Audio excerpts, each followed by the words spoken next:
Khyber Pakhtunkhwa assembly की मखसूस नशस्तों पर मुंतखब 25 अरकान ने हलफ उठा लिया। हाई कोर्ट के हुक्म पर गवर्नर फैसल करीम कुंडी ने अरकान से हलफ लिया। गवर्नर सिंध का यौम आज़ादी शायान शान तरीके से मनाने का ऐलान।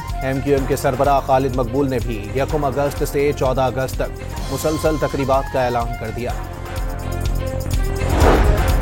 मालाकंड में खुफिया इतला पर सिक्योरिटी फोर्सेस का ऑपरेशन, 9 दहशतगर्द हलाक, 8 ख्वारिज गिरफ्तार कर लिए गए।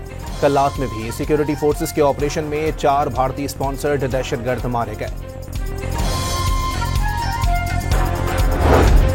कराची में राशिद मिन्हाज रोड पर CNG स्टेशन के मुलाजिम ने डकैती की कोशिश नाकाम बना दी। वाक़ये की CCTV फुटेज सामने आ गई। और ढाका में पहले T20 का टाकरा, पाकिस्तान के 111 रन हदफ के ताकुब में बांग्लादेश की पेशकदमी।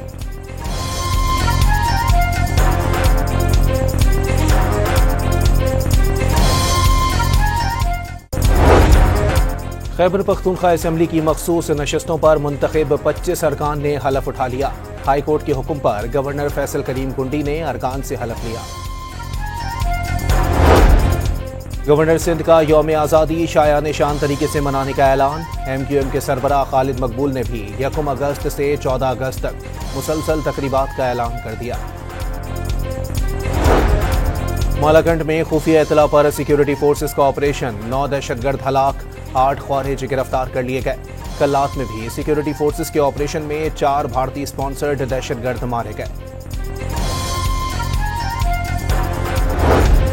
कराची में राशिद मिन्हाज रोड पर CNG स्टेशन के मुलाजिम ने डकैती की कोशिश नाकाम बना दी। वाक़ये की CCTV फुटेज सामने आ गई।